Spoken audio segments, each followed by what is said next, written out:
wabarakatuh.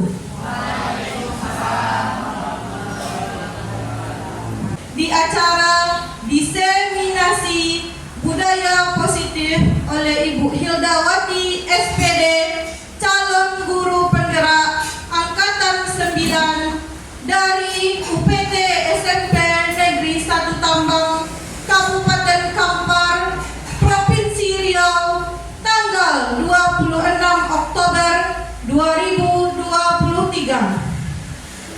Lagu Indonesia Raya yang akan dipandu oleh Ibu Nur Aksa SPD.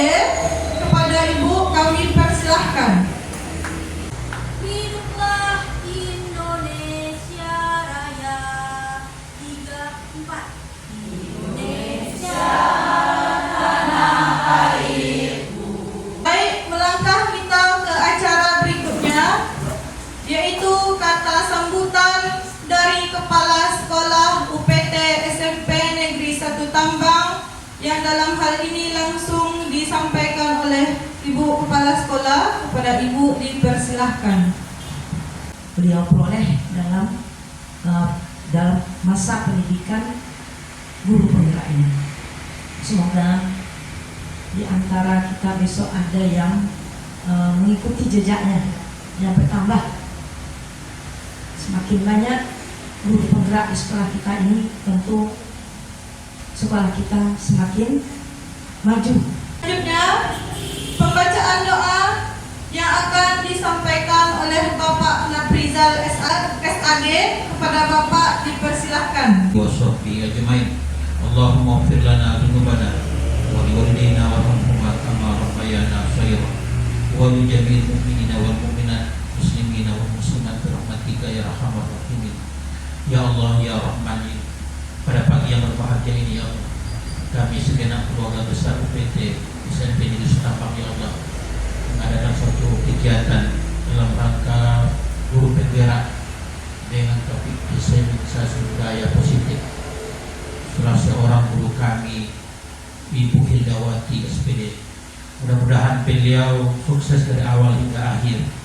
Maka kita ke acara inti, yaitu pengimbasan modul pembelajaran 1.4 dengan judul diseminasi budaya positif, yang akan disampaikan oleh Ibu Hildawati SPD, yaitu calon guru penggerak Angkatan 9 dari UPT SMP Negeri 1 Tambang. Assalamualaikum warahmatullahi wabarakatuh.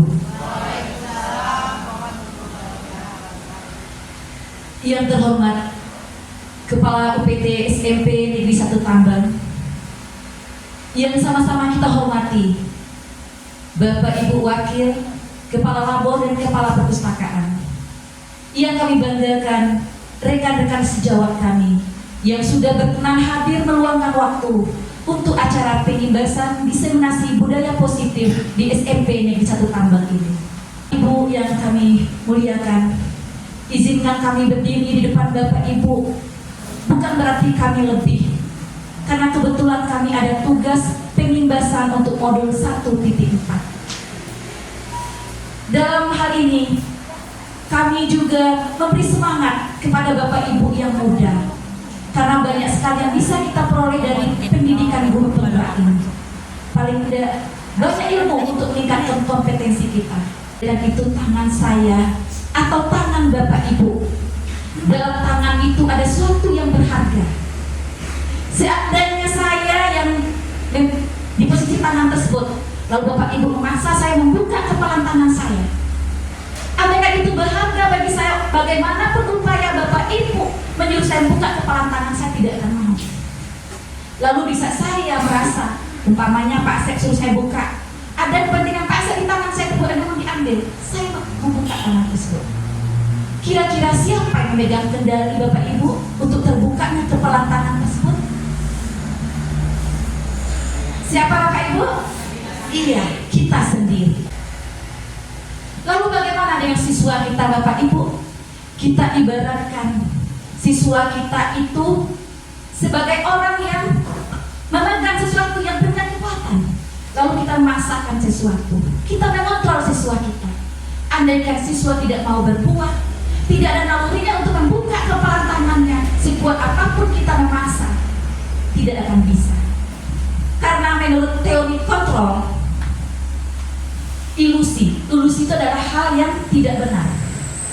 Guru mengontrol murid. Sesungguhnya guru tidak bisa mengontrol murid, Bapak Ibu. Loh, kenyataannya ketika dikontrol kok siswa bisa? Bukan berarti guru yang bisa, Bapak Ibu. Sesungguhnya siswa yang membuka dirinya untuk dikontrol. Bukan karena kita mampu. Siswa yang membuka dirinya untuk memang bersedia dikontrol. Makanya ilusi guru mengontrol murid itu tidak benar. Yang kedua, ilusi bahwa semua penguatan positif efektif dan bermanfaat. Menurut pakarnya, Dr. William Glasser, penguatan positif yang kita lakukan sesungguhnya itu hanya berupa kontrol. Berhasil tidaknya penguatan positif yang kita lakukan tergantung siswanya.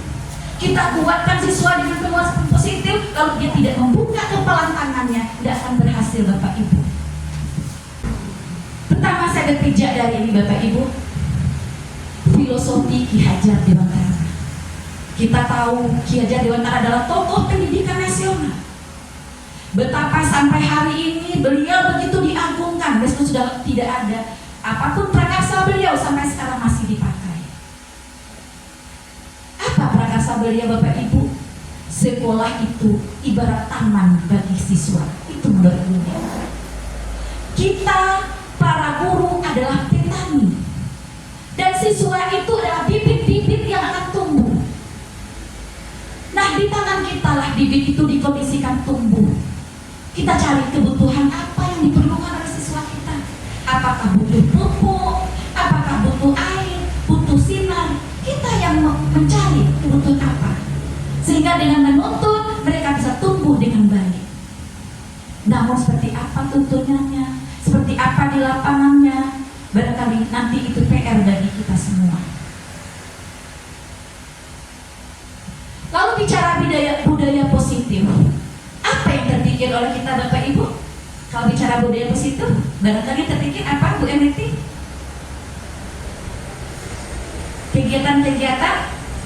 Kegiatan yang baik. Terbayang oleh kita juga masalah disiplin, terbayang oleh kita masalah hukuman. Seperti itu kira-kira terbayang, Bapak Ibu? Iya. Ketika kita bicara budaya positif, banyak hal yang terbayang di pikiran kita. Di dalam budaya positif, nanti ketika ada pelanggaran, ada hukuman. Lalu pertanyaannya, apa di sekolah kita sudah tercipta budaya positif kira-kira, Bapak Ibu?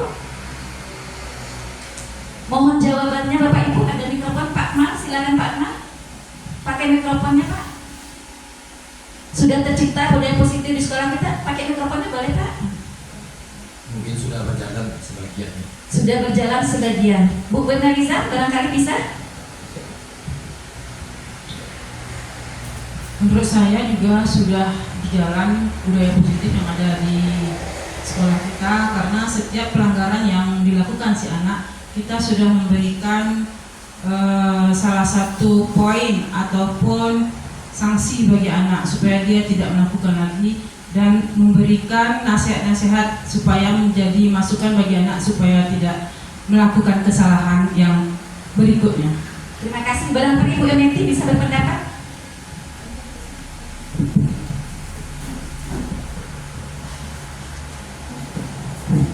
Terima kasih, Bu Hilda. Kalau menurut saya budaya-budaya positif sudah ada, sebagian sudah ada kita terapkan kepada siswa-siswa kita. Seperti kata Bu Ina tadi, pembiasaan kepada siswa kita. Seperti pada saat pembelajaran kita coba mulai dengan berdoa, itu suatu budaya positif juga. Ketika pulang kita bacakan alhamdulillah, itu juga merupakan budaya positif bagi kita. Itu barangkali untuk saya. Aplaus untuk teman kita bertiga, Bapak Ibu. Mana semangatnya?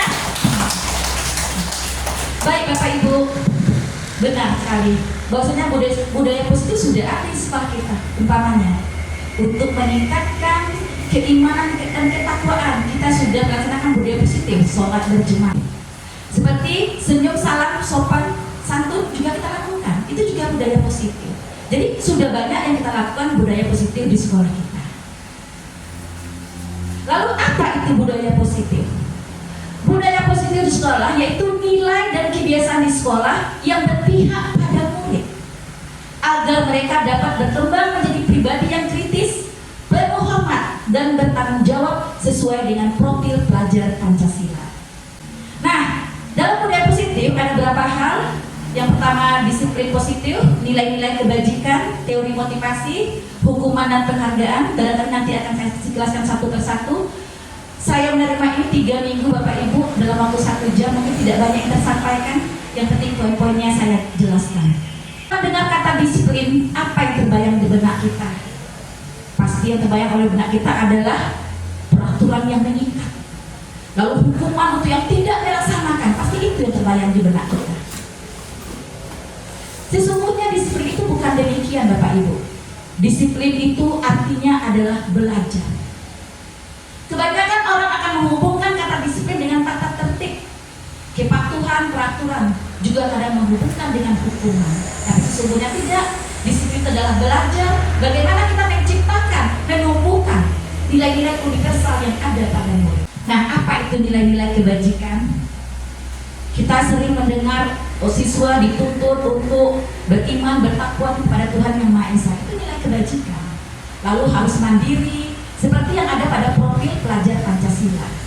Nah, nilai-nilai itu adalah nilai-nilai kesepakatan yang ditetapkan bersama. Artinya kita tanpa melihat suku bangsa, tanpa melihat bahasa, kita Kemendikbud, kita mengambil nilai kebajikannya adalah profil pelajar Pancasila. Barangkali sering dinyanyikan oleh siswa kita, tujuannya apa? Agar mereka hafal. Apa saja kita kembali profil Pancasilanya? Pertama, beriman dan bertakwa, berakhlak mulia, berkebinekaan global, gotong royong, mandiri, kreatif, dan bernalar kritis. Untuk yang lainnya adalah contoh kebajikan dari beberapa organisasi, namun kita yang Kemendikbud mengambil profil pelajar Pancasila.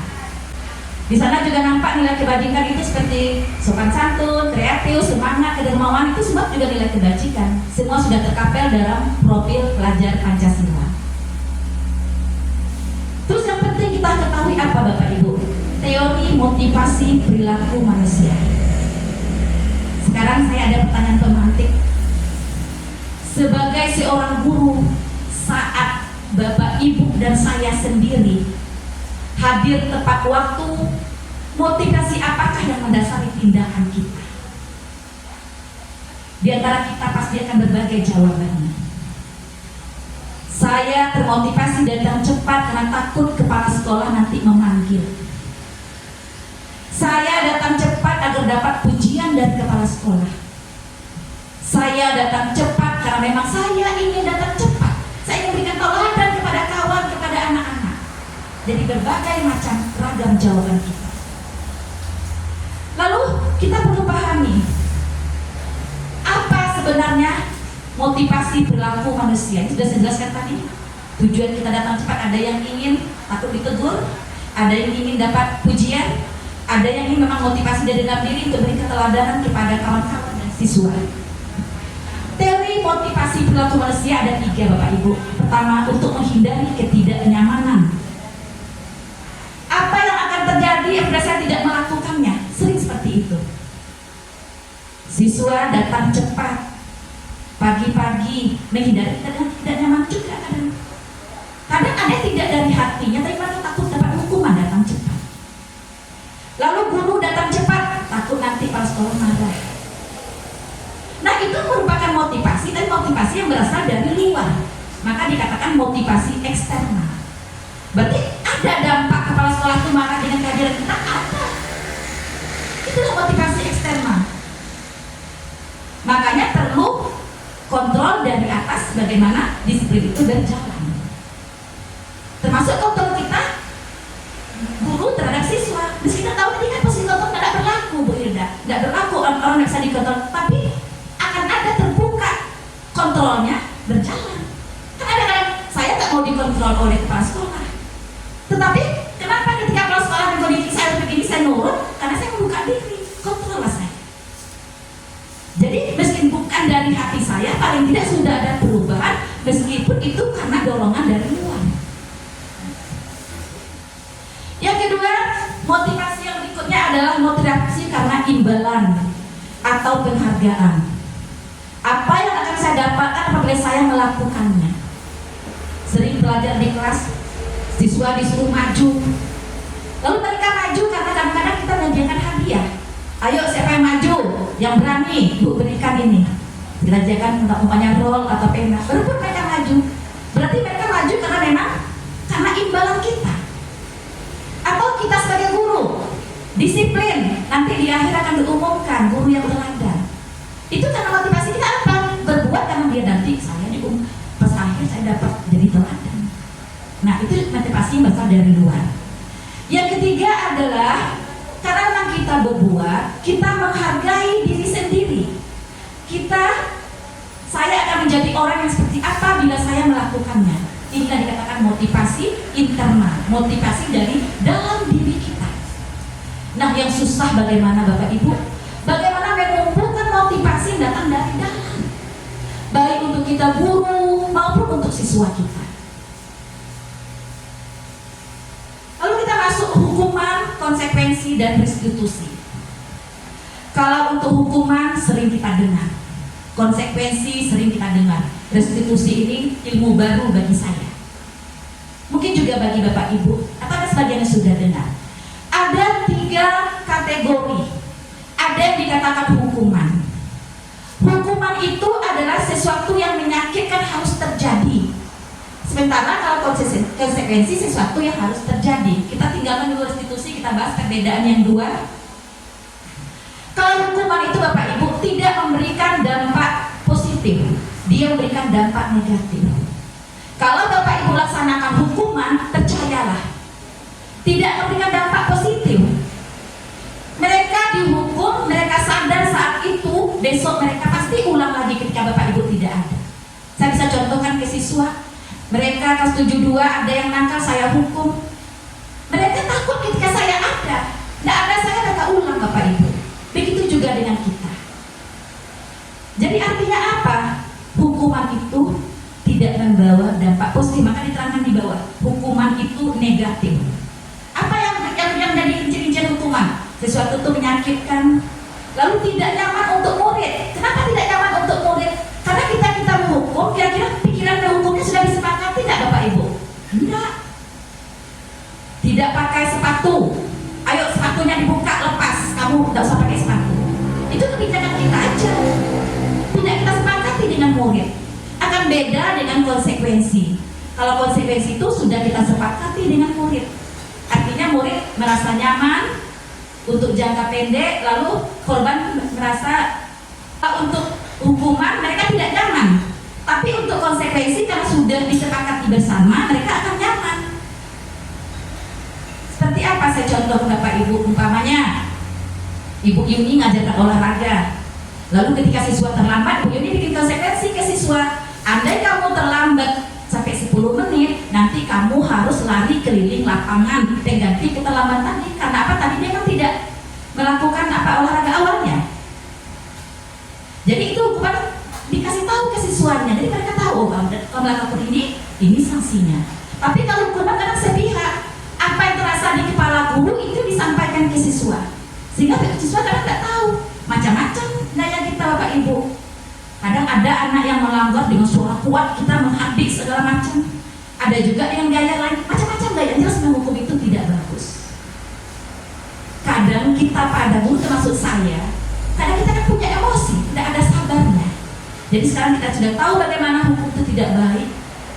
Bisa-bisa begini Bapak Ibu, sudah kita hukum anak yang timbul kebencian anak kita. Sempat hari ini saya sudah melukai hati anak, bisa-bisa ban mobil saya nanti kempes di luar. Karena apa? Mereka timbul tidak nyaman, timbul permusuhan. Akan gawat permusuhan guru dengan siswa Bapak Ibu. Di belakang kita macam-macam akan dikerjakannya pada kita. Lalu maka sebaiknya kita lakukan konsekuensi atau restitusi. Konsekuensi itu apa? Keyakinan yang kita tanamkan kepada siswa, tapi kita sudah berembuk. Andaikan kamu tidak mengerjakan ini, besok ini yang kamu hukumannya apa bahasa dasar hukum? Ini akan kamu kerjakan. Ada ini tidak kamu lakukan, ini dampaknya. Jadi kita sudah membuat kesepakatan dengan siswa. Kadang-kadang kan kita peraturan muncul saja, siswa nggak tahu. Cobalah kita refleksi Bapak Ibu. Kadang kalau kita pandang wajah siswa yang sering kena marah, penuh penuh tekanan di rumah. Karena kita nggak tahu bagaimana kondisi mereka di rumah. Bapak ibu cerai, tinggal entah di mana, kadang tinggal sendiri, makan aja payah. Tatap mata mereka Bapak Ibu akan terasa oleh kita kalau seandainya anak kita demikian seperti apa. Tapi kadang-kadang karena kondisi murid sudah seperti itu akibat pandemi, kadang-kadang kita mulai habis sabarnya, sehingga kita mencap semua murid begini perlakuan murid, begini perlakuan kita. Barangkali mulai sekarang kita bisa merefleksi, berangsur-angsur merubah bagaimana kita tidak menghukum siswa sehingga melukai hati mereka. Ini adalah yang bisa kita isi untuk merefleksi apakah kita paham apa beda hukuman dengan restitusi. Mencatat 100 kali dalam buku kalimat, saya tidak akan terlambat lagi karena siswa terlambat dibuat di buku. 100 kali, saya tidak akan terlambat, saya tidak akan terlambat. Kira-kira itu hukuman atau konsekuensi Bapak Ibu? Hukuman. Karena tidak ada hubungan dengan yang dia lakukan. Yang kedua, lari mengelilingi lapangan basket 2 kali karena terlambat hadir di sekolah. Hukuman. Lain halnya ketika olahraga diberi ketetapan hukuman. Yang ketiga, murid diminta pass up 15 kali karena tidak menggunakan masker ke sekolah. Hukuman.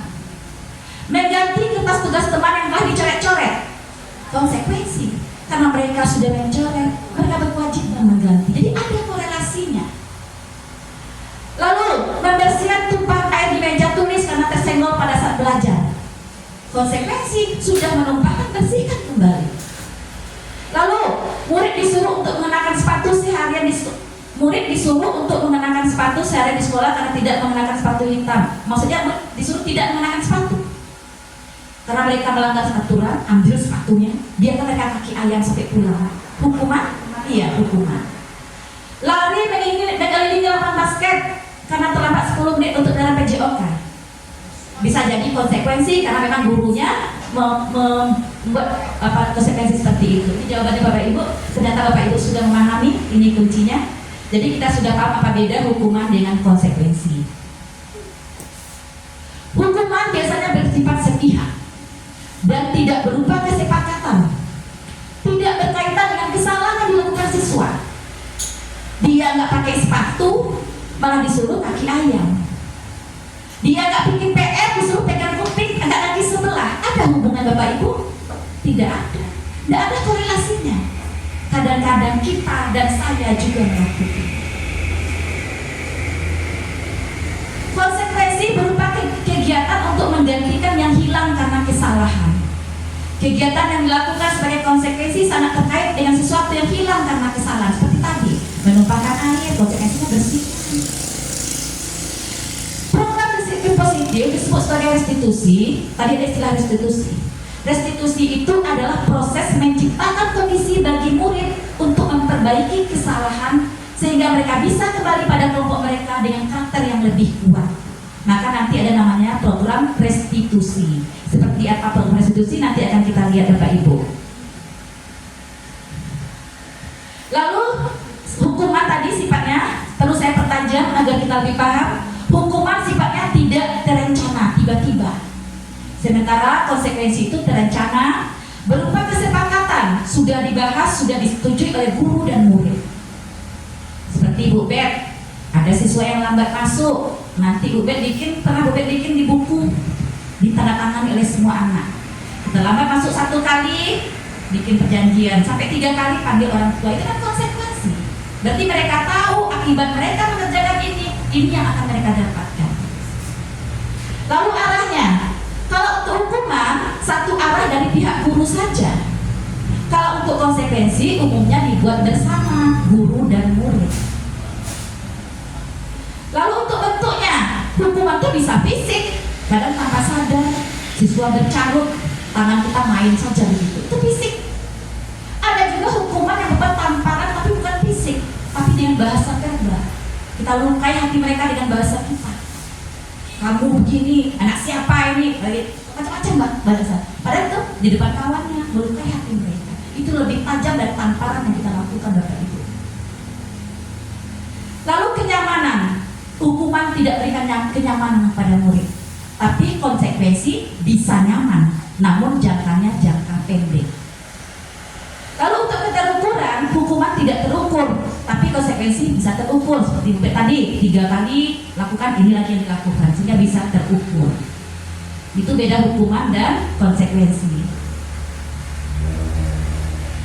Lalu menurut Elpikon, dihukum oleh penghargaan.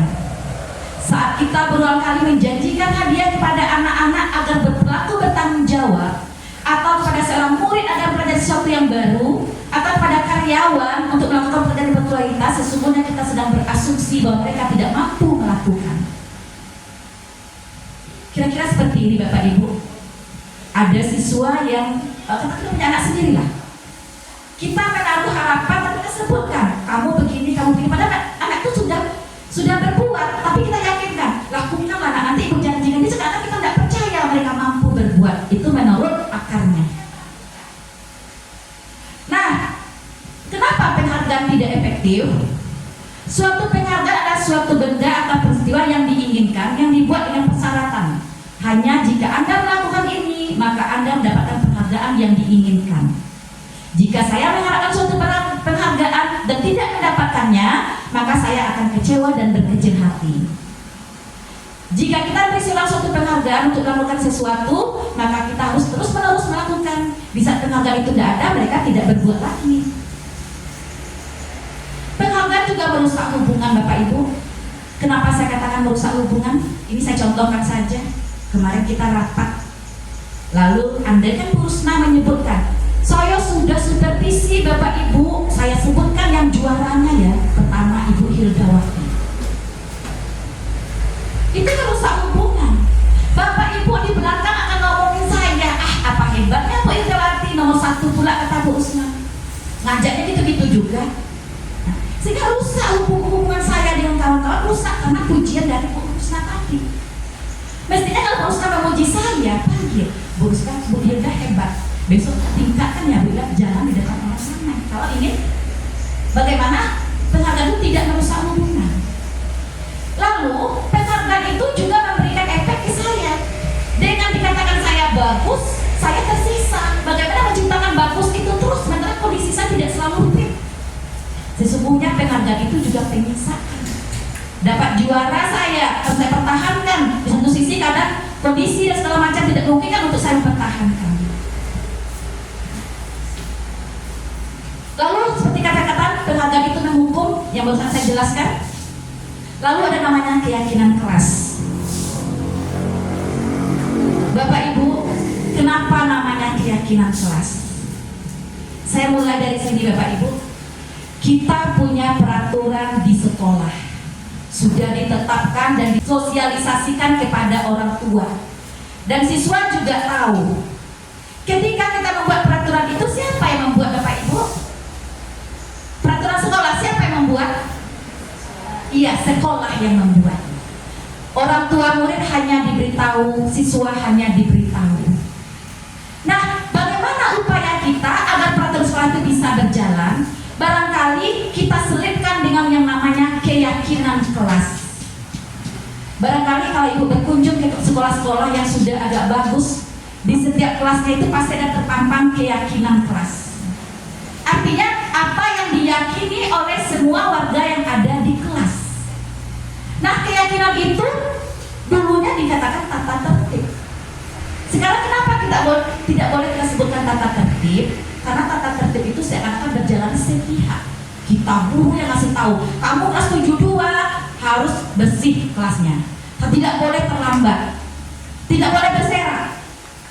Tidak boleh tidak bikin PR. Kita yang kondisikan tanpa kita bangun bagaimana pendapat siswa. Bagaimana siswa itu dengan keyakinan kalau mereka melakukan ini berarti mereka melakukan pelanggaran terhadap kebajikan yang ini. Nah, kita lihat hubungannya. Awalnya kita bikin peraturan kelas, lalu dari peraturan kelas kita ubah jadi keyakinan kelas. Andaikan semua kelas sudah memiliki keyakinan yang bagus, akan terbangunlah budaya positif di sekolah dan nantinya akan berkembang. Jadi dimulai dari kelas dulu. Makanya di awal tahun pelajaran, barangkali sekarang kita belum mulai, nanti di awal tahun ajaran baru kita usahakanlah kita dengan siswa kita buat keyakinan kelas nanti ditempelkan, karena kita bisa memulai. Nah, mengapa keyakinan kelas, kenapa tidak peraturan kelas saja? Kan sama saja peraturan dengan keyakinan. Tidak, Bapak Ibu. Mengapa kita memiliki peraturan tentang penggunaan helm saat berkendaraan? Lalu mengapa ada peraturan dilarang merokok di sekolah? Kita perhatikan kalimat itu, Bapak Ibu. Kira-kira mengapa? Mengapa kita pakai helm? Kira-kira nilai apa? Nilai keselamatan. Berarti kalau kita sudah yakin saya ini memakai helm karena saya ingin selamat, bukan karena saya takut nanti polisi menilang, nanti saya kena denda, bukan karena itu. Ketika nilai keyakinan itu sudah kita tanamkan, kemana-mana kita akan pakai helm, bukan karena takut di simpang tidak prinsip pakai helm. Nah begitu juga dengan kita ke siswa. Seandainya siswa sudah menanami keyakinan, mereka tidak akan berbuat berdasarkan seperti kita yang catatan tadi. Lalu menyuruh pakai dilarang merokok, nilai apa kira-kira? Nilai kesehatan. Kalau kita tahu merokok itu bikin penyakit oleh kita, kalau kita memang sadar kita nggak merokok lagi. Tapi kadang-kadang gitu ya Pak Asep, karena sudah kecandu jadi payah untuk menghentikannya. Itu sekedar intermezzo, artinya apa? Artinya begini Bapak Ibu, keyakinan itu bisa terlaksana kalau memang diri kita sendiri menyadari itu sebagai keyakinan. Ada nilai-nilai yang akan kita ambil. Saya pakai helm karena saya mau selamat. Saya tidak merokok karena saya mau sehat. Nah begitu juga dengan apa yang dikatakan dengan keyakinan di kelas. Nilai-nilai keselamatan atau kesehatan itu yang kita sebut sebagai keyakinan. Keyakinan yaitu nilai-nilai kebajikan universal yang disepakati secara tersirat dan tersurat, lepas dari latar belakang suku, negara, bahasa maupun agama. Murid-murid pun demikian. Mereka perlu mendengarkan dan memahami arti sesungguhnya tentang peraturan-peraturan yang diberikan.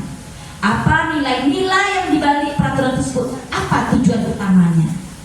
Jadi ketika kita menerapkan keyakinan kelas, kita sama-sama Bapak Ibu, suatu keyakinan akan lebih memotivasi seseorang dari dalam atau memotivasi secara intrinsik. Nah, seorang akan lebih tergerak dan bersemangat untuk menjalankan keyakinan daripada hanya sekedar mengikuti serangkaian peraturan. Sama seperti tadi, kalau kita udah yakin helm itu bikin kita selamat di jalan, nanti jatuh kita, terus kepala kita tidak akan terbentur, barangkali kita akan dengan sadar menggunakan helm. Lalu keyakinan kelas merupakan metode untuk menimbulkan kembali disiplin positif yang didasari oleh motivasi dari dalam diri melalui proses curah pendapat dan pada akhirnya disepakati bersama. Nah, barangkali seperti ini Bapak Ibu, dulunya ada peraturan kembalikan barang kepada tempatnya. Umpamanya nih saya bikin keyakinan di kelas, ada peraturan sebelumnya kembalikan barang pada tempatnya. Kita sampaikan pada siswa, ini peraturan kita kemarin, kembalikan barang pada tempatnya. Kira-kira nilai kebajikan apa nih Nak? Nah, tuh siswa akan jawab. Nah, ketika mereka sudah tahu nilai-nilai kebajikan itu, lalu nanti mereka disuruh menulis kira-kira apa ya pendapat kamu di kelas, cara bikin keyakinan kelas. Kita ajak siswa dulu mengenalkan apa itu keyakinan. Lalu setelah mereka paham bahwa keyakinan itu begini-begini, lalu curah pendapat kita. Kamu mengimpikan kelas kamu seperti apa Nak? Lalu berikan mereka stick note, mereka akan menulis. Lalu ditempelkan di papan tulis. Nanti kita seleksi kira-kira yang sama pendapatnya, nanti kita gabungkan. Nah dari keyakinan itu ada nanti yang kalimat yang negatif, umpamanya tidak boleh terlambat. Nanti kita arahkan dalam keyakinan kelas tidak boleh ada kalimat negatif. Karena apa? Sesuai dengan kata para ahli, jika kita berpikir positif, maka yang positiflah yang akan lahir. Makanya ada kata-kata motivasi gini: jika kamu berpikir kamu letih, maka kamu akan letih. Jika kamu berpikir kamu tidak akan mampu, maka kamu tidak akan pernah mampu. Jika kamu berpikir untuk menang, kita mau menang nih, tapi berpikir tidak akan menang, maka sesungguhnya kita tidak akan menang. Maka segala sesuatu bermula dari berpikir positif. Jadi kalimat yang diberikan oleh siswa tadi kita ubah jadi kalimat positif. Lalu kita tanamkan ke siswa, oh peraturan di kelas kita ini begini nilai kebajikannya. Contoh, kembalikan barang ke tempatnya, menunjukkan nilai tanggung jawab. Lalu dilarang mengganggu orang lain, menghormati orang lain, berarti nilai kebajikannya. Hadir di sekolah 15 menit sebelum pembelajaran dimulai, menghormati orang lain. Dilarang melakukan kekerasan, nilai keselamatan, dan lain-lainnya nanti. Nanti nilai keyakinan kelas tidak perlu banyak-banyak Bapak Ibu, 10 cukup. Tapi kita kontrol. Yang kontrol siapa? Di samping wali kelas. Karena karena ditempel, nanti guru-guru yang masuk juga menyamakan keyakinan kelas, sehingga tidak pas saya sebagai wali kelas, siswanya kan ada keyakinannya mengerjakan tugas, pas di saya ada keyakinan kita harus sepakati bersama, pada bikin PR dia, pas ibu yang di PR 10 orang nggak bikin PR, umpama begitu. Karena apa? Keyakinan tidak dilaksanakan bersama sehingga nggak jalan dia. Jadi ketika ada keyakinan kelas, nanti kita kasih tahu ke guru-guru mampir, Bapak Ibu, saya kelas 72 ada keyakinan kelas seperti itu, mohon dikondisikan Bapak Ibu sesuai dengan keyakinan yang dibuat. Kita sama-sama. Jadi mudah-mudahan dengan cara seperti itu bisa kita laksanakan. Lalu lanjut, contoh keyakinan kelas: datang tepat waktu, menjaga kebersihan, saling menghormati dan menghargai. Kesannya sepele Bapak Ibu, nanti tapi dampaknya akan luar biasa. Ini contoh video keyakinan kelas yang kemarin saya laksanakan. Kalau diputar barangkali lama, akan saya ceritakan saja langkah saya melaksanakan. Pertama, saya terangkan masalah keyakinan kelas. Lalu ketika mereka sudah paham, saya berikan stick note untuk mereka menulis seperti apa kelas yang mereka mau. Lalu setelah mereka tulis, lalu saya mencari yang sama. Dan yang sama saya tuliskan kembali di karton. Lalu disuruh siswa menentukan nilai kebajikan apa. Lalu setelah selesai nanti siswa tanda tangan di peraturan tersebut baru ditempelkan. Nah, sekarang kita lihat kebutuhan dasar manusia. Bapak Ibu, saya ulang kembali. Seperti kata Ki Hajar Dewantara, kita harus mencari apa kebutuhan siswa kita. Apa yang menyebabkan mereka melakukan sesuatu hal yang melanggar. Kita yang mencari, Bapak Ibu. Kadang-kadang ada siswa datang terlambat, kita nggak tahu kebutuhan apa yang tidak terpenuhi dari dia. Karena arti kebutuhan itu gini, hal-hal yang harus dipenuhi oleh siswa, sehingga jika tidak terpenuhi terjadi pelanggaran. Apa kebutuhan dasar kita Bapak Ibu? Baik Bapak Ibu, baik siswa, ini kebutuhan dasarnya. Pertama, kita kebutuhan bertahan hidup. Yang kedua, kebutuhan akan kasih sayang. Yang ketiga, kebutuhan akan penguasaan. Lalu kebutuhan akan kebebasan, juga kebutuhan akan kesenangan. Kebutuhan bertahan hidup adalah kebutuhan fisiologis untuk bertahan hidup, misalnya kesehatan, rumah, dan makanan. Yang kedua, kebutuhan cinta kasih sayang, kebutuhan untuk memberi dan menerima kasih sayang, dan kebutuhan untuk merasa menjadi bagian dari suatu kelompok. Yang ketiga, kekuasaan, kebutuhan ini meliputi untuk dianggap berharga. Siswa juga demikian, mereka ingin dianggap berharga. Lalu kebutuhan yang keempat adalah kebutuhan akan kebebasan, kebutuhan akan kemandirian, otonomi, memiliki pilihan dan mampu mengendalikan arah hidupnya. Yang kelima adalah kesenangan, kebutuhan untuk mencari kesenangan bermain dan tertawa. Ayo kita analisis kasus berikut Bapak Ibu sehingga pemahaman kita lebih lengkap. Tahun ini Dimas genap berusia 17 tahun. Ia senang sekali ketika ayahnya mulai mengajarkan cara menyetir mobil.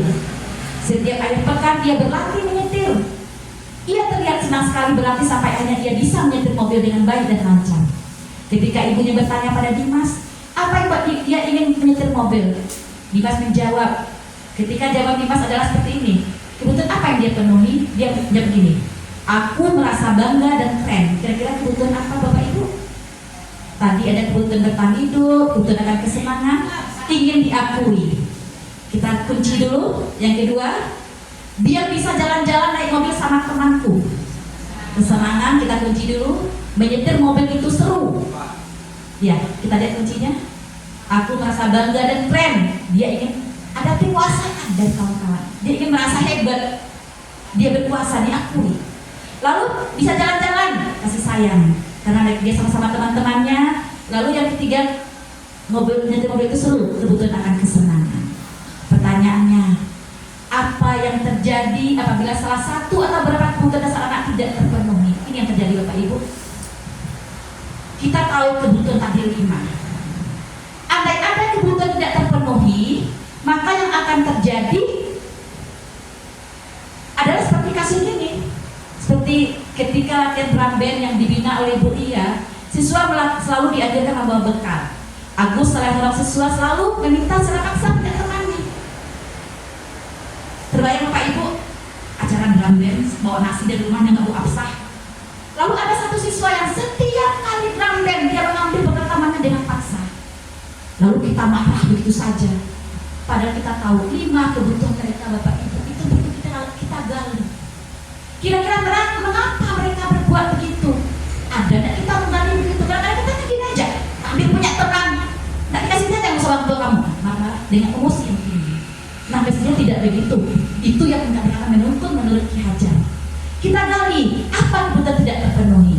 Andaikan si Agus menjawab, Agus lapar dan orang tuanya tidak bawakan bekal makanan siang, maka kebutuhan yang tidak terpenuhi adalah kebutuhan akan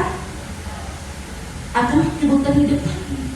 Barangkali orang tuanya belum masak, di rumah nggak ada yang mau dimasak, uang dari suaminya nggak ada, tidak bekerja, sementara anak harus kegiatan, akhirnya buat nasi. Maka Agus seperti itu.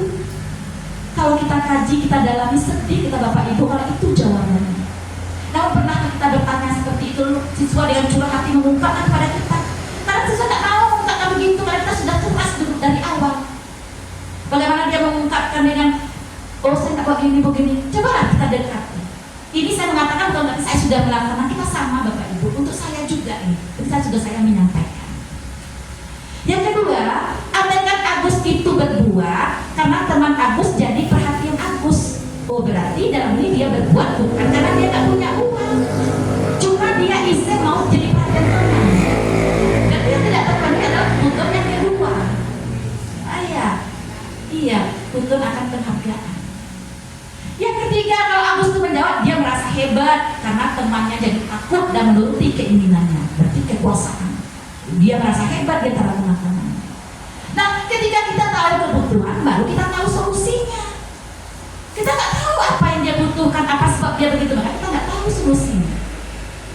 Yang keempat, ketika Agus mengatakan ke saya bosan dengan bekal yang dibawakan orang tua saya, itu kayak itu saja, maka dia punya teman, maka kebutuhannya adalah kebutuhan akan kesenangan, kebebasan. Yang kelima, kalau Agus merasa iseng, fun, apa itu Bu Suryati? Kesenangan. Berarti dia iseng, dia senang temannya ketawa. Apa saja contoh terjadi di sekolah kita? Kemarin hari Jumat saya piket. Saya tengok siswa sambil berlalu dari musola, diambilnya pot bunga yang di pustaka, dia nggak nampak saya lihat. Lalu dituangnya begitu. Lalu yang lain-lain berkelompok tertawa. Tertawa Bu, hanya dia senang. Itu pergi dia rame-rame. Saya kejar Bapak Ibu ke 71. Saya proses di posko tiket. Lalu saya sadar, oh berarti ini anak ini merasa senang ketika temannya tertawa, iseng saja. Ditanya Pak Suryati juga nggak ada Bu, apa-apa nggak ada. Berarti di sini kenapa? Memang siswa itu banyak sempat dia berbuat. Makanya kita gali apa sesungguhnya yang melatar belakang mereka berbuat begitu. Dan itu terjadi di sekolah kita, banyak kasus. Namun kadang-kadang dari segi rutinitas kita yang padat, tidak sempat kita Bapak Ibu bagaimana mencari satu persatu kebutuhan siswa. Yang jelas kita sudah tahu beransur-ansur, termasuk untuk saya Bapak Ibu. Ketika seorang murid melakukan suatu perbuatan yang bertentangan dengan nilai-nilai kebajikan atau melanggar peraturan, hal itu sebenarnya dikarenakan mereka gagal memenuhi kebutuhan dasar mereka. Seperti saya katakan tadi, mereka berbuat karena kebutuhan dasarnya tidak terpenuhi. Sama dengan Agus tadi tidak bawa bekal, jadi karena kita bertawa. Lalu dia iseng-iseng karena ini temannya tertawa. Jadi pada dasarnya ada yang tidak terpenuhi, maka terjadi pelanggaran. Jadi bagaimana fungsi kita guru menggali kebutuhan tersebut? Kan tugas guru sebagai petani. Mana yang mau dipupuk, mana yang butuh tanah, mana yang butuh air, mana yang butuh pencahayaan. Nah, sama dengan kita memenuhi kebutuhan yang ini. Berat ya Bapak Ibu, sangat berat tugas kita. Ayo semangat pagi Bapak Ibu, semangat pagi, pagi. Ya, semangat kita Bapak Ibu. Lanjut, posisi kontrol. Ada 5 posisi kontrol kita. Entah kita sebagai orang tua, entah kita sebagai guru, ini penting untuk kita ketahui. Apa saja posisi kontrol kita? Pertama sebagai penghukum. Yang kedua sebagai pembuat rasa bersalah. Yang ketiga sebagai teman, yang keempat sebagai pemantau, yang kelima sebagai manajer. Kita saksikan bersama Bapak Ibu, di posisi manakah kita? Duh, gimana ini? Maaf Bu. Duh, Gusti Naren. Kamu suka ya kalau ibu ditegur bapak kepala sekolah? Terus, sekarang ibu harus tulis apa ini di buku absen? Ini kamu sudah sering terlontar loh. Ibu Maaf Bu, maaf sekali. Ya sudah, lain kali jangan bikin ibu susah lagi ya nak ya. Ibu tidak akan kuat lagi kalau kamu begini terus. Bisa jantungan kalau ibu ditegur bapak kepala sekolah. Sana cepat ke kelas. Maaf ya Bu, maaf sekali. Posisi pembuat rasa bersalah berbicara dengan nada tenang.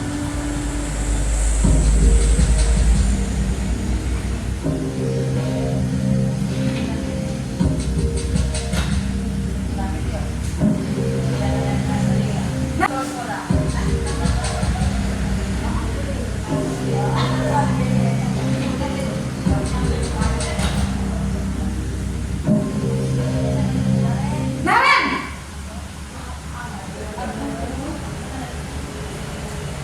Selamat pagi Bu. Naren, apa peraturan sekolah kita tentang jam berapa kita harus masuk sekolah nak? Kita harus di sekolah jam 7 Bu. Iya betul, sekarang sudah jam 7.20. Naren sudah tahu konsekuensinya jika terlambat hadir. Paham Bu, saya harus tinggal kelas pas jam istirahat selama 20 menit. Iya benar, konsekuensinya demikian. Jadi nanti jam 9.30 pas istirahat, kamu harus tinggal di kelas, kerjakan tugas tambahan untuk ketertinggalan kamu, ya? Baik Bu.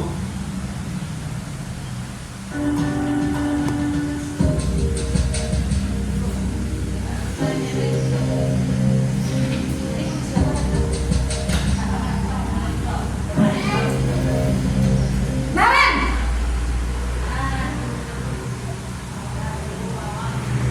Selamat pagi Bu. Selamat pagi Naren. Maaf Bu, saya terlambat. Iya, sekolah masuknya jam 7, sekarang sudah jam 7.20. Jadi sekarang bagaimana ini Naren? Maaf Bu, saya lupa setel alarm saya semalam. Baiklah, menurut kamu, keyakinan sekolah yang mana yang perlu kamu tingkatkan? Menghargai diri sendiri dan orang lain mungkin ya Bu. Setuju. Jadi, apakah Naren meyakini prinsip saling menghormati tersebut? Iya Bu, saya meyakininya. Apakah Naren bersedia memperbaiki masalah keterlambatan ini? Bersedia Bu. Bagaimana kamu akan perbaiki masalah keterlambatan ini? Saya akan coba untuk tidak lupa menyetel alarm saya Bu. Baik, kalau Naren lupa menyetel alarm di rumah, ada orang yang kira-kira bisa bantu mengingatkan tidak? Ada Bu, kakak saya, Kak Emma. Ada lagi selain Kak Emma? Selain Kak Emma, ada ibu saya. Baik, jadi yang mengingatkan Naren adalah Kak Emma dan ibu kamu ya? Kira-kira akan mulai start alarm kapan nih Naren? Setelah pulang sekolah, akan segera saya lakukan. Baik, jadi Naren akan setel alarm untuk bangun besok pagi dan akan diingatkan oleh kakak dan ibunda Naren ya. Ada lagi yang mungkin perlu dilakukan Naren agar tidak terlambat bangun lagi? Tidak ada Bu. Baik Naren, terima kasih untuk kerjasama kamu. Sekarang kamu perlu kembali ke kelas untuk belajar. Baik Bu, terima kasih. Tadi sudah nampak oleh kita Bapak Ibu video tentang 5 posisi kontrol. Pertama, posisi penghukum. Seorang penghukum bisa menggunakan hukuman fisik maupun verbal. Orang-orang yang menjalani posisi penghukum senantiasa mengatakan bahwa sekolah melakukan sistem atau alat yang dapat lebih menekan murid-murid lebih dalam lagi. Guru yang menerapkan posisi penghukum akan berkata, patuhi aturan saya atau awas, kamu selalu saja salah. Selalu, pasti selalu itu yang kita ungkapkan. Guru seperti ini senantiasa percaya hanya ada satu cara agar pembelajaran bisa berhasil, yaitu cara dia. Lalu posisi kedua, posisi pembuat rasa bersalah. Posisi pembuat rasa bersalah ini nada suaranya datar Bapak Ibu. Bagaimana dia menyusun kalimat jika siswa merasa bersalah. Contohnya, ibu sangat kecewa sekali dengan kamu. Berapa kali Bapak harus beritahu kamu ya, seperti yang dalam film tadi sudah kita saksikan bersama. Lalu posisi teman, kita menganggap guru sebagai teman. Lalu bagaimana ketika ada pelanggaran kita mengkondisikan sehingga mereka nyaman, kita anggap murid itu teman kita. Namun kalau mantau ini mereka hanya memantau, lalu dikaitkan dengan peraturan-peraturan yang ada. Umpamanya terlambat dikaitkan terlambat begini, ini aturannya yang mana tidak dipatuhi. Yang posisi yang paling bagus adalah posisi manajer, di mana posisi ini mereka mengaitkan dengan keyakinan yang tidak dipenuhi siswa. Lalu kita gali kira-kira kesalahan ini apa yang tidak kamu keyakinan yang kamu langgar. Lalu apa ide dari kamu untuk memperbaiki kesalahan sehingga siswa yang menemukan, bukan kita menetapkan aturan. Posisi inilah diharapkan dilaksanakan oleh semua guru. Lalu untuk posisi kontra kita lihat, untuk penghukum pembuat rasa bersalah itu yang memberi dampak yang bagus adalah posisi manajer. Kalau untuk posisi penghukum memang kita tidak dianjurkan. Kalau untuk posisi 3 lainnya disesuaikan dengan kondisi. Artinya kalau penghukum memang tidak boleh Bapak Ibu menghukum, apalagi yang sifatnya melukai hati anak, menimbulkan slack dengan kita, memang tidak dianjurkan. Jadi kalaupun ada mungkin ada pertentangan, saya dulu ditampar karena zaman kita dulu beda dengan sama siswa sekarang.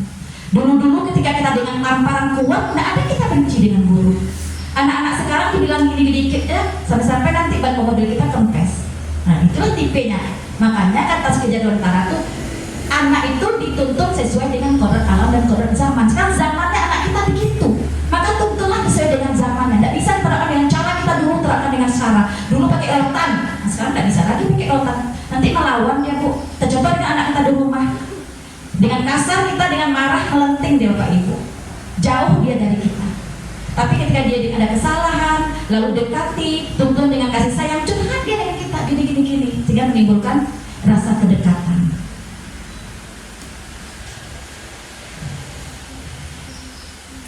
Pertanyaan, berada di psikontrol manakah kita Bapak Ibu sekarang? Barangkali kita yang akan jawab. Saya ngomong bukan berarti saya hebat, saya sama dengan Bapak Ibu. Saya juga baru belajar, baru memulai. Kadang saya juga manusia, emosi tidak terkontrol. Kadang-kadang sifat penghukum selalu saya lakukan. Padahal kemarin sudah saya dapatkan, langsung lupa. Kemarin anak-anak pakai sepatu saja dibuka. Baru saya sadar, ya Allah tak ada hasil penghukum. Tapi sudah dilaksanakan. Makanya yang dikatakan perubahan itu tidak bisa sekejap. Yang penting kita sudah dapat ilmunya, berusaha kita terapkan. Yang ketiga ada yang katakan segitiga restitusi. Barangkali baru kita kenal, sebuah kita harus mengenal, maka disuruh imbaskan oleh pemerintah. Nanti jangan ketika Bapak Ibu tanya apa itu segitiga restitusi, padahal guru penggerak ada di dalamnya. Karena makanya tugasnya mengimbaskan sehingga Bapak Ibu semua tahu.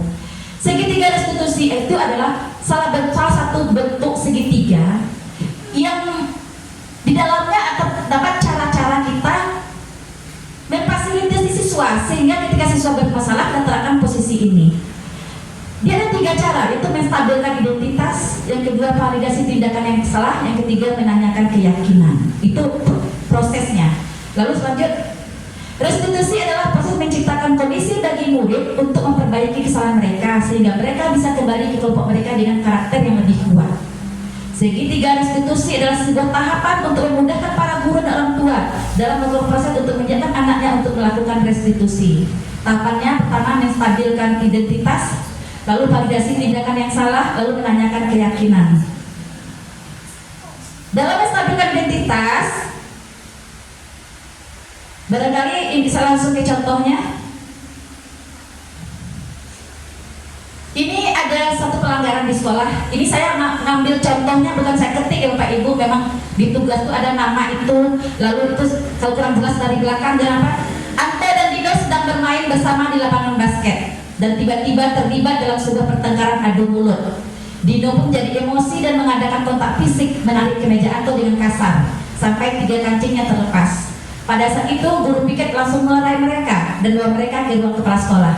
Ibu Suti sebagai kepala sekolah, saya lakukan ini nanti tidak akan berhasil. Saya lakukan ini nanti tidak akan berhasil. Yakinlah rupanya ini. Ketika kita berbuat sesuatu tidak langsung hasil itu muncul seperti kurang terbang. Barangkali kadang bawa dulu, nanti lama-lama akan ada perubahannya. Kalau kita berpikir dari awal sudah mikir tidak akan berhasil, tidak akan pernah kita mencoba. Lalu kembali saya, mendidik bukanlah pekerjaan administratif Bapak Ibu. Target pekerjaan kita bukanlah sebuah dokumen, bukan sebuah selembar kertas atau daftar angka. Mendidik tidak hanya berbicara tentang dimensi waktu sekarang. Sasaran pekerjaan kita adalah manusia. Target pekerjaan kita adalah pertumbuhan manusia demi manusia. hasil pekerjaan kita terlihat kapan? Hasil pekerjaan kita terlihat nanti Bapak Ibu, ketika mereka sudah berkarya di masa depan nanti. Ini bisa kita buktikan Bapak Ibu. Saya masih ingat siswa kelas 9 yang hari itu hampir tiap hari orang tua datang ke sini yang kerja di depan rumah Ipus. Tiap hari ke sini, anaknya melanggar apa? Iya. Sekarang saya lihat dia di SMA berkembang. Dia pelatih basket di sekolah kita ya Bu Yeni, yang anak yang di depan siapa namanya? Nah, begitu artinya apa? Ketika kita melakukan sesuatu, itu nampak hasil nanti Bapak Ibu. Kita nggak tahu adakan kemarin kita langsung Justin bagian begini, tinggal saja nggak jadi dia sekolah katanya. Jadi barangkali perlu kita pernah kayak dulu kita manusia wajar berbuat salah. Kita stabilkan dulu identitasnya. Lalu setelah itu kita validasi tindakan yang salah. Seperti kepala sekolah divalidasi, kenapa berkelahi?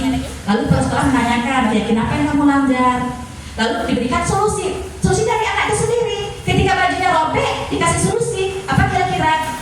Lalu kata anak itu dijahit, tapi saya tidak pernah jahit. Ya silakan cari guru keterampilan, cari guru keterampilan. Nanti dia jadi kancing. Sehingga nanti pulang mereka berteman kembali, baju kawannya juga sudah rapi. Artinya keterampilan dapat oleh anak tidak dikasari, lalu mereka akan berteman kembali, tapi tidak ada masalah antara kita dengan siswa. Itu kira-kira teorinya dan contohnya. Lalu ini contoh segitiga restitusi yang saya laksanakan di kelas, barangkali bisa diapakan sedikit absen. Saya lakukan ini nanti tidak akan berhasil. Saya lakukan ini nanti tidak akan berhasil. Yakinlah rupanya ini. Ketika kita berbuat sesuatu tidak langsung hasil itu muncul seperti kurang terbang. Barangkali kadang bawa dulu, nanti lama-lama akan ada perubahannya. Kalau kita berpikir dari awal sudah mikir tidak akan berhasil, tidak akan pernah kita mencoba. Lalu kembali saya, mendidik bukanlah pekerjaan administratif Bapak Ibu. Target pekerjaan kita bukanlah sebuah dokumen, bukan sebuah selembar kertas atau daftar angka. Mendidik tidak hanya berbicara tentang dimensi waktu sekarang. Sasaran pekerjaan kita adalah manusia. Target pekerjaan kita adalah pertumbuhan manusia demi manusia. Hasil pekerjaan kita terlihat kapan? Hasil pekerjaan kita terlihat nanti Bapak Ibu, ketika mereka sudah berkarya di masa depan nanti. Ini bisa kita buktikan Bapak Ibu. Saya masih ingat siswa kelas 9 yang hari itu hampir tiap hari orang tua datang ke sini yang kerja di depan rumah Ipus. Tiap hari ke sini, anaknya melanggar apa?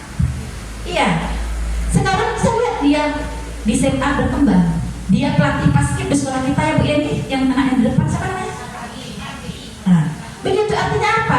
Ketika kita melakukan sesuatu, itu nampak hasil nanti Bapak Ibu. Kita nggak tahu adakan kemarin kita langsung Justin bagian begini, tinggal saja nggak jadi dia sekolah katanya. Jadi barangkali perlu kita mohon maaf ya Bapak Ibu, terima kasih atas semuanya. Lalu kembali saya semangati Bapak Ibu yang mudah-mudahan berkiprah. Ketika Bapak Ibu jadi P3K nanti mungkin bergabung dengan sekolah-sekolah lain yang mereka sudah punya ilmu yang banyak, sehingga kita tidak tertinggal lagi. Kita sudah punya ilmu juga. Kami yang sudah tua-tua ini menunggu masa pensiun saja. Ya, semangat pagi Bapak Ibu, semangat pagi. Baik, terima kasih Ibu Kepala Sekolah, terima kasih Bapak Wakil, terima kasih semuanya. Wassalamualaikum warahmatullahi wabarakatuh.